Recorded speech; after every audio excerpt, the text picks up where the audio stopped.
Good day, everybody. I hope well, you can hear me. And if I start mumbling a bit more, please remind me of it. I'm Jos Weijers. I'm a member of TOOL. Does that work? That works. I'm a member of TOOL Amsterdam. I'm the current two-time over impressioning champion of the Netherlands. I'm the German Meister current. And that's actually a big deal because I'm the second non-German. I'm the second non-German who ever won that, and well, that's a big deal. And I'm the current world record holder on impressioning.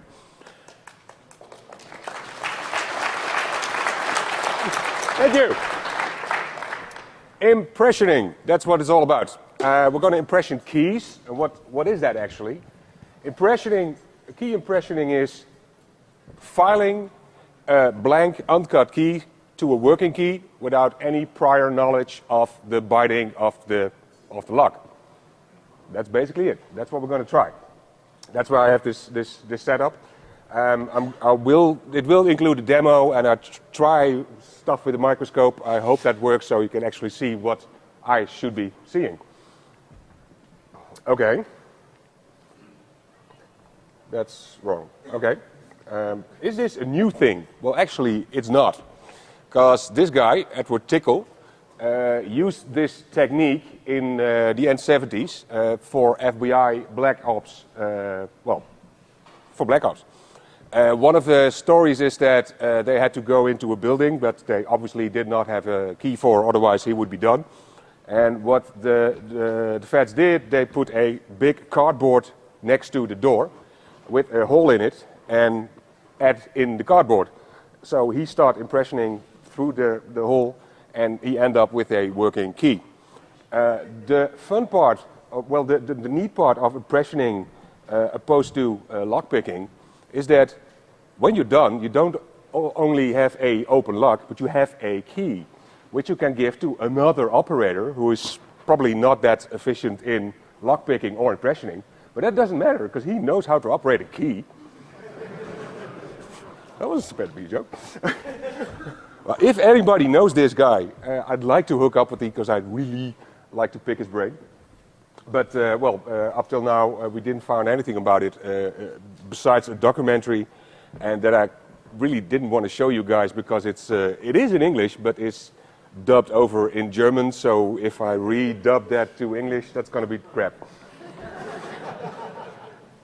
Okay, so in the end 70s it was used in the field, and the lockpick community didn't really, well, I didn't even know if there was an active community at that time, but a couple of years ago a member of SSDEF, which is TOOL in German, basically, he spent quite a number of months investigating this technique, and he wrote a book on it. So he literally wrote the book on it. This is the German cover. There is an English version. And that was Oliver Dietrichson. And he won the championships a couple of times. So yeah, he knows what he's talking about. And that's the URL where you can order this book. He printed it. It's a print-on-demand thing, so I don't think it can be ordered anywhere else than there. It has very explainer, very clear pictures of it. And if you go through that, then you'll know what actually impressioning is. Because initially when I've seen people do it, and I was like, I don't know what they're doing, but well, in the end they have a working key.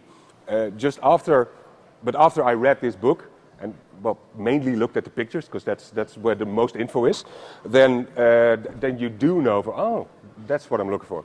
And I hope to get a tiny bit of this body of knowledge over to you guys today. And the book has even pictures from the Kriminaltechnische Proeflabor. That's German for CSI. So they actually gave pictures up for, and you probably now haven't got a clue what you're looking at, but maybe afterwards that's going to be more explained. Okay. The question is, how long can I stand in front of your server room or the server room from your company or whatever, without being questioned, stopped, or arrested, or whatever. That probably will not happen within 2 seconds. Will that happen within 1 minute? Depends where you work. Well, 10 minutes? I think if I can spend 10 minutes at your server room door, then you have other problems.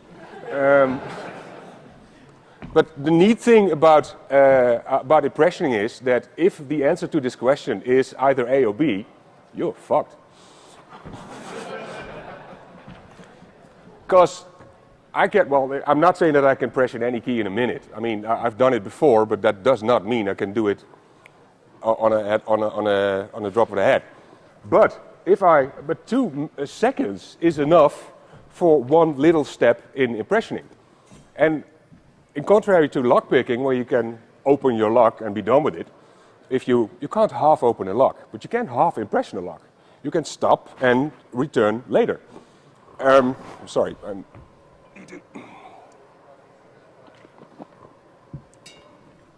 A friend of mine, he's a pen tester, and he worked at a building with several levels, and he worked at 5, so he was allowed in 5. He was not allowed in 6. If you wanted to go to 6, you needed a key to override the elevator. So he took a blank key into his office, and every time he happened to be alone in the elevator, so that's in the morning or not, he did his tiny little impression thing and worked on that key, and in less than 2 weeks' time he had a working key and could go to 6th level. That's kind of neat. So how does that actually happen? Well, first, if you want to know how to impression, you have to know how a lock works. Well, there have been a number of security conferences and hacker conferences where lock picking is explained, and probably a lot of you even tried it. So I'm going to go over it very quick, because we need that basic info in order to understand impressioning. Well, this is a Euro cylinder lock, and me being from Europe and this being a European lock, it's configured the European way. For the bulk of this crowd, that would be upside down. Whoa. That's correct. We're all aware of that fact.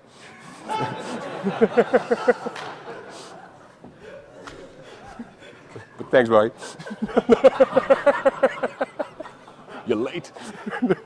He's actually the first guy, the first non-German who actually, well, he's the first non-German who ever won that the German Meistership. So he's the first one. That one. And the lights go out. So back again, Euro config, Euro profile. So all these initial pictures are for the most of this crowd upside down, but same. Well, it's the same. Lost for words here. Sorry. If we take, come on, if we look at a schematic view of a lock, you see a big round yellow thing that actually needs to turn, and if it turns, we call it open.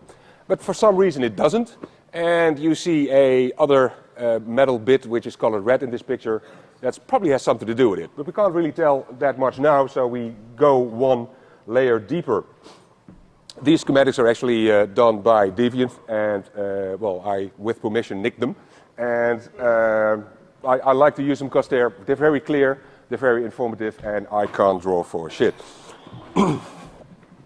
So, this picture, you see a bit more material in the red, and there is a blue piece of metal in play all of a sudden, and there's a spring underneath it. And we can now see why the yellow bit can't turn, because there's blue stuff in the way. If you, oh, wrong way. There you go. So it's in the way. So if we have a means of getting that out of the way, and I wouldn't mind if that happened now, then you can actually open the lock. No rocket science at this point. But normally a lock is, has more than one pin stack. 5 is a very used number. 6, 7, 15, everything's possible. It depends what you're willing to pay, and well, basically that. To open this in a way that all 5 pin stacks are at the correct height, you need a special customized tool that we call a key. And then it can turn, because all the blue, where the blue stops and the red begins, that's exactly on the shear line, so the big yellow thing can turn. If you put the wrong key in there, wrong, you see that the fifth is now too deep, and now it's too high, and it won't turn.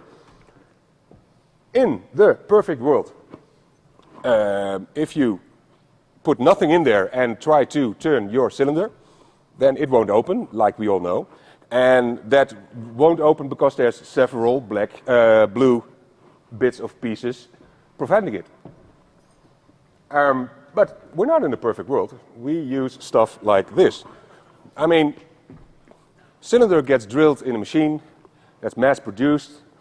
Drills, they have wear and tear. They're not aligned correctly. Pins, well, these are actually from Korea and they're really crap. But I mean, that's just to get the idea. I mean, there's tolerances, and they're never the same. So why is that useful?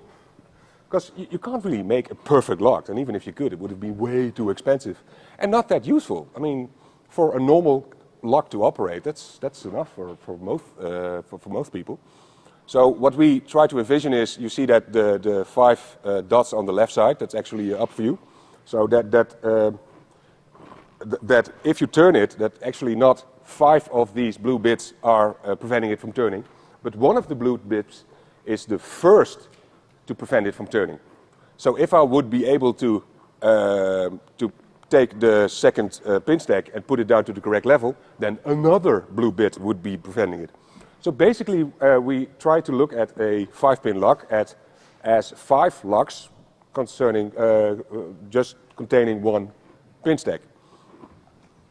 And that's basically because it's not turning because the blue bit is in the way, and if we do, yes, sorry, yeah, because if we do put that pin stack down, then the cylinder will turn just a very slight angle, and until the next blue bit starts preventing it from turning. But the neat part is that now this blue bit won't be pushed back by the spring because there's bits of yellow in the way. So that's cool. So what we can do with that is picking a lock. After this is done with lock picking, we're going to impression. So you're going to feel and wiggle and to see which bits are have more, give less of a, have a different give than the other ones. So you can feel which is stuck and which it isn't, and that's lock picking. You can use basic tools for that. You can get them at the Lockpick Village, and well, cool stuff. So this is lock picking. And it also works on different keys, because this is still pin stacks. It's the same, just they're arranged in a different way. Now, let's skip that. Does it want to skip that? That's not me, is it? Yeah, impressioning. Come on. There you go. Impressioning. Well, now you see that's in non-European config all of a sudden, because that's the way I like to impression. It's not that I was too lazy to flip the picture. No, I'm not. Well, I am that lazy, but in this case, this is the way I like to impression. And because this, if I mount the key the lock like that, that takes about 4 seconds off of my opening time. And during some competitions, 4 seconds is a lot. Yes, because what you do with impressioning is you start off with a non-cut blank, so the same blank that would hang at a locksmith that you need several of.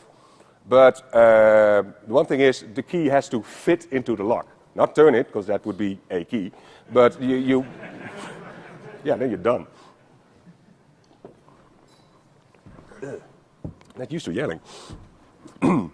So what you do now is, if you apply the same that we learned during the lockpicking bit, if you turn this lock, it won't open because there's a bit in the way. Because we now have filled up the whole space where the key belongs, It's no longer the blue parts, but the red parts. But the idea is the same. But now, because there's a bit chunk of metal where your key is supposed to be, you can turn it left and right. So now it's one bit in the way, but if you turn the other way, hopefully it's another. So we have two places where pins are preventing the lock from turning. And that's good. Yep. Because if we turn it ever so slightly and try to wiggle the key up or down, and you don't have that much give, but I mean, you can move it a bit. Because if it would fit perfectly, there's no way you can get your key in. I mean, especially not after a few drinks. So there is a give. So if you look at this picture, and once in a while it moves, then you see that the pins that are not stuck, they just get moved up and down, because the only thing that's holding them down is the springs and gravity. And the other two, so now it's the pin 2 and now it's the pin 4, they get stuck. So if you put a key under it and apply some force, you're pushing at a point. Now if you afterwards, if you take it out and examine it very closely, I mean with microscope or magnifier, special lights or normal light, then you might, if you're lucky, see little scratches, dents, impressioning marks on that blank. I don't know if, I'm not sure if you can all see it, but you see there that it's 2 bits have been drawn.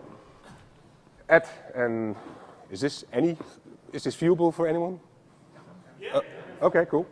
So you're looking for very tiny marks, and the first time you see them does make sense, but you eventually to get used to, to recognize them. So what we do then, at that spot where we see marks, we take away a bit of material. The key is a bit, and key was not pun intended. It wasn't. Because if you know your brand of lock, then you know what the normal key depths, what the possible key depths are. And you can start off with the highest in this config, the highest possible biting. If you file your key off to that biting, then you know you have to go one step down, and that speeds up the process considerably. In Europe, all the impressioning games are currently done on a particular ABUS cylinder. So we know that lock, we know what the steps are, and we develop muscle memory for just that lock. So if I have to impression an American lock that I haven't tried yet, I probably won't be that fast. But, well, I know the technique, so we'll see what happens. So that's not a working key at all. So it's rinse and repeat. So we do that again. So go left, go right, and there's a mark at the values we just created. So we're going to take even more off. Yes. There's probably something in the way somewhere, because it's silly. Yes, so we make it even deeper. Well, you guess what's going to happen now. We're going to do it again. But if you look at the 4th pin, and we start normally counting from the shoulder to the nose, that pin is on the correct height. Which means that if we turn this lock and consider the lock as not one lock with 5 pins, but 5 locks with 1 pin, then lock number 4 is open already. That would turn. So you probably can't feel it when you turn it, but it does turn a bit further, because that one was preventing it from locking, and now it's another one. That'll stay in place. So if you start wiggling now, well, on pin number 2, there'll still be a mark, because that was the first one preventing it from turning. But at the number 4 is now out of play. So another position will start giving dents. Because that's the one that's correct. Yep, so other places there will be dents. And in the end, you will come up with a awful looking thing like this, but that's a working key. If you look at this one, the lower one is impressioned. Well, duh. It looks like a shark bite, but if you look at the actual heights between the top key and the bottom one, that one works. It might feel a bit funny, but it turns. So that's it. And if you're good at it, you win prizes. And Now it's time to do a demo, so I can shut up. Throat is killing me. Okay, I actually am going to do 2 demos. I hope, you guys are going to see my back the most of the time, but sorry about that, because I'm going to sit down for this. And then I'm going to do the same demo again, but step by step, and I'll explain what I'm doing. So this one is just, on speed, I hope.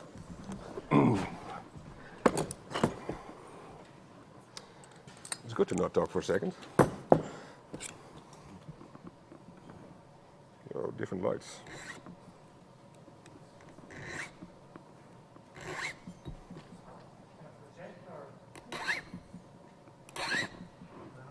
What? That's correct. It's me demoing here. So that's why I'm going to do it again. What? Whoa.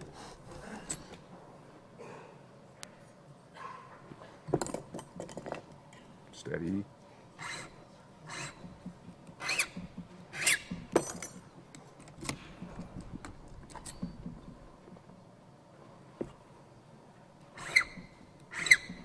That you could hear.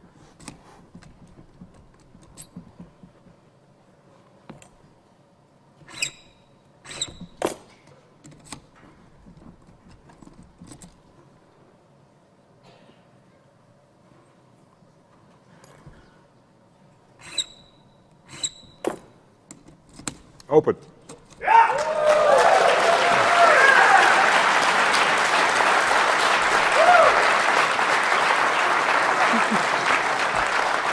Working key. Okay, so now I'm going to do the same lock again. And at every step, I'm going to tell what I'm doing. I'm going to try to show what I'm looking at. And, I hope that's clear then. So first I need to put in a new blank. Oh, I'm going to switch this. That looks weird now, but it'll be better once I put a key under it. That's an abus. Normally if you see me impressioning, it's an abus. Okay, I put a cheapo handle on your key, so I can turn it a bit. Then I'm going to use this special tool that will be later in the slides also. That just makes tiny scratches on it, so I know where I need to start filing. A blank key looks like this. So it's not completely. Is that anything? Yep. Okay. So that's without the tool, and after I yank the tool over it, you look like this. You see a dot. There's one over there. And if you go a bit further, there's one. There's the next. All right, now it's even better. See? So at that point, I haven't touched the lock yet. At that point, I know where to start filing because I know this brand of lock. So I know what the highest possible cut is. So the blank is higher than the highest possible cut? Yes. Well, if I'm done with it, yes. If they're out of the box, they're not. They're a bit higher. Okay, so now it looks like this. You see that where I filed, it's less rough. It's way finer, which is actually good because it's easier to see marks on that smooth area. Let's see. Let's try to make a good one.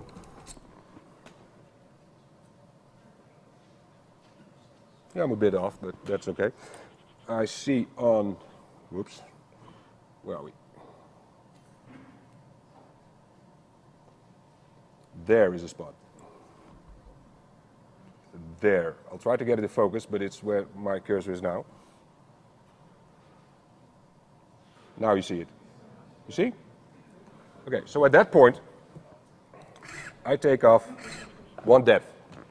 And I know how to take off one depth, but normally you can use calipers to actually check how deep you are. So now, rinse and repeat. Do it again. Again on number 2. Can you start that step right there? Okay. When you had it in the block. Okay, will do. You see, there's a spot. There. Now you see it. Yep, that's clear. So,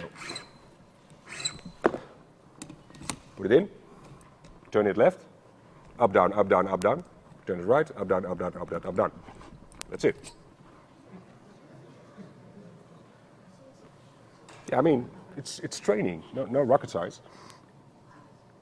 That's your position number 1, that's position number 2, where again we see a dot. There it is. And I saw on the last position, I saw one that's not that clear. Well, actually more clear here than there. So I'm going to take off 1 step at number 5 and 1 step at number 2. And we have an open lock.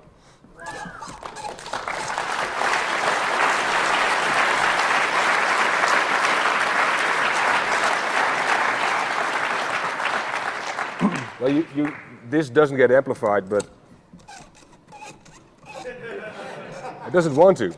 And if you look at it closely, you'll see that the pins are actually jammed.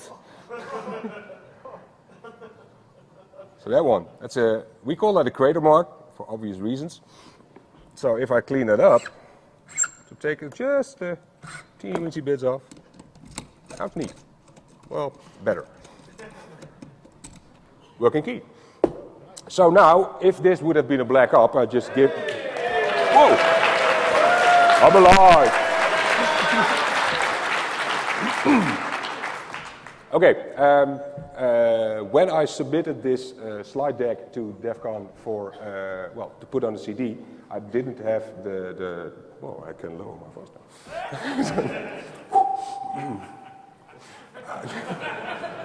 Sorry. Yeah, apparently.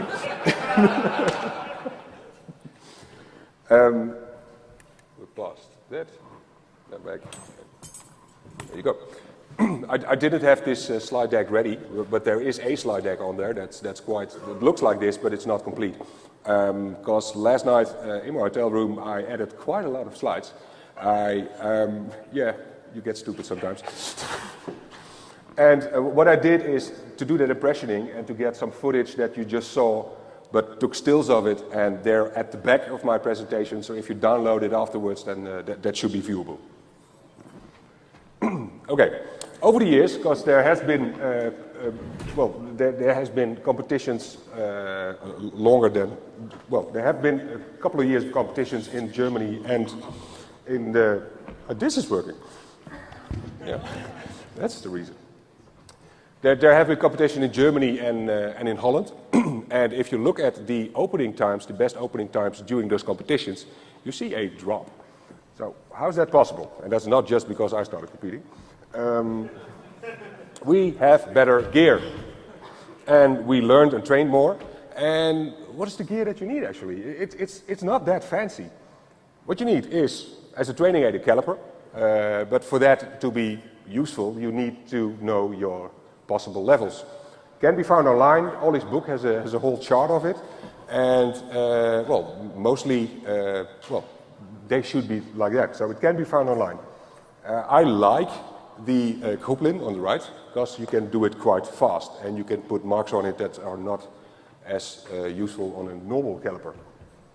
But you can go with a normal one. I mean, to keep the budget low, because that Kruplin is quite expensive. Whoops. Then you need a file. We used several files for this, and it's I think this is less feedback. It's less cozy. We use the guys that I know that normally use it is a Kruplin cut number 4 Swiss file, and you can have several sizes of it, because size does matter. Yes, it does.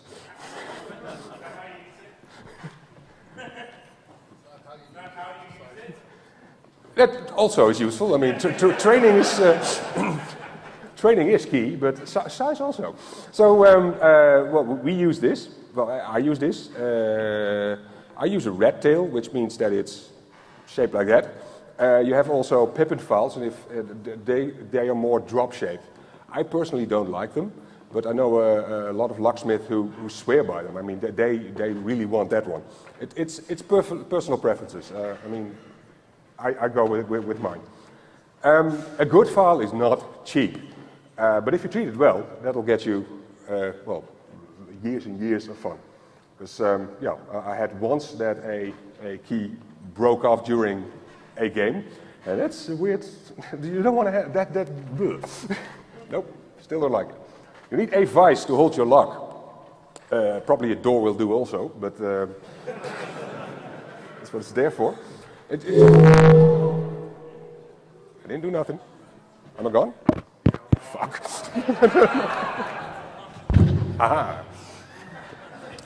You can use any other vise that you like, as long as it doesn't delay.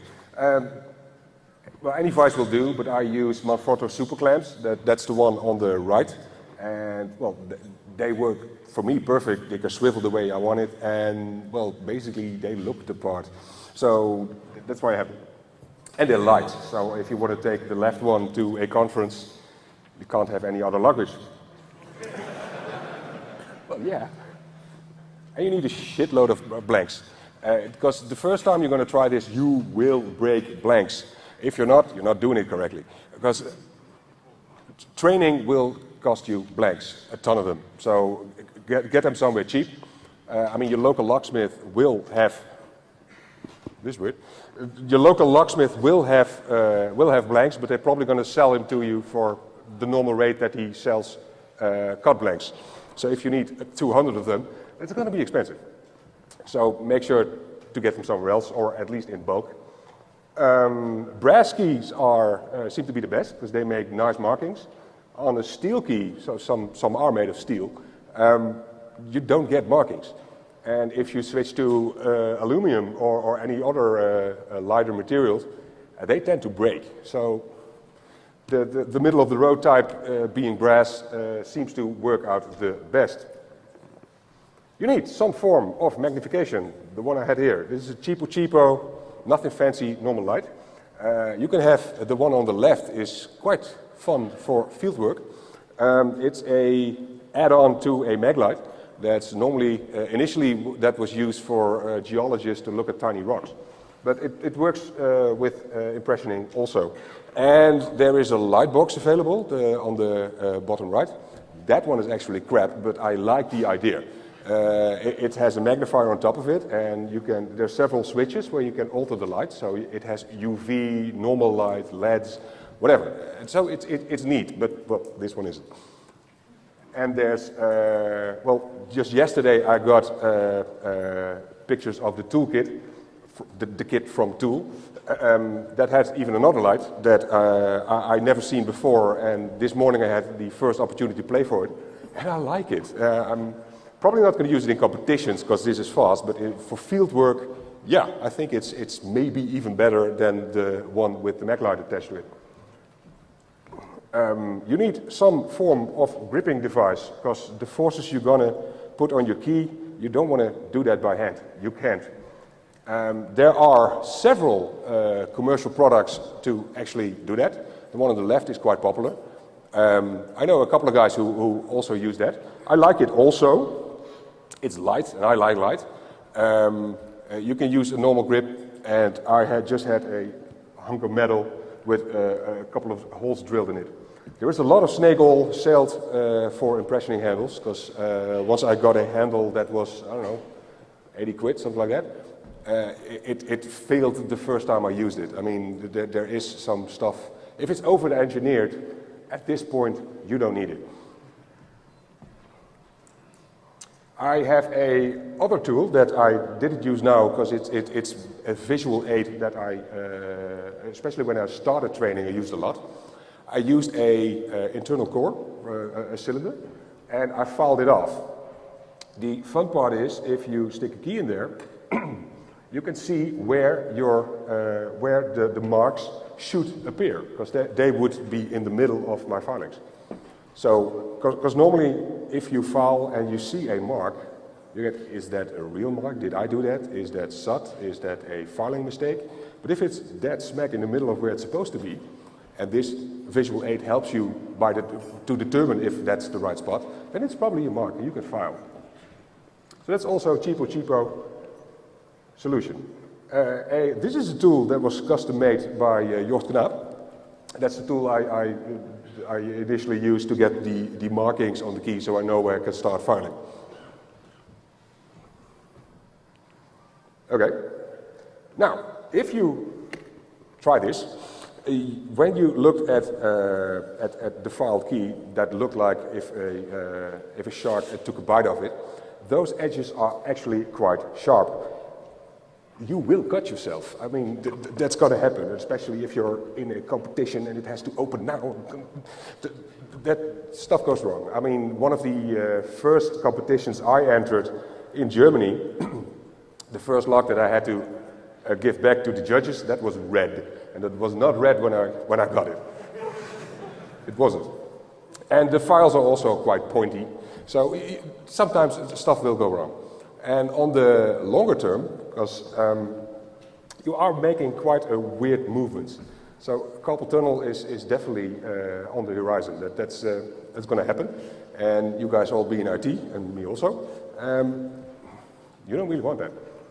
Doing this after a game of golf is also not funny, because you need to turn, wiggle, and grip. That gives a lot of stress in your muscles.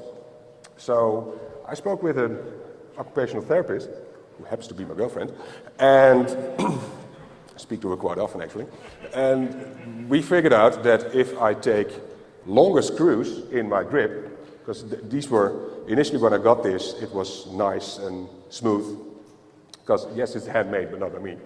I took the original screws out and put these long ones in, so now I can use them as a lever. So I take one hand for the turning action, and the other hand for the up and down motion. And that's way easier. And in that way, you don't grip it also, which releases a lot of stress. So I think that's the best way.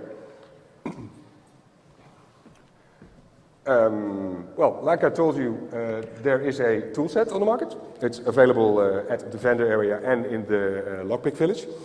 This consists 70 of this is primarily focused on the American public, because this consists of 70 blanks that are the most common in America. And the funny part is that in America, you don't guys have that many keyways. In Europe, there's a bigger diversity. I mean, keyways goes like that. And in America, it tends to be straight down. So these probably will not only fit the 7 most popular brands that are used, but they probably will fit way more. There's a little light in there. The top one, it's a very tiny little light source with a magnifier in it. And, well, I laughed, but I never, used it in a competition or something like that. And it has a Go Bed file, which is the brand I prefer. So I'm, stoked about that one. And that's basically it. For more info, there's, you can read that online also. These are the guys that really helped me. And, well, any questions?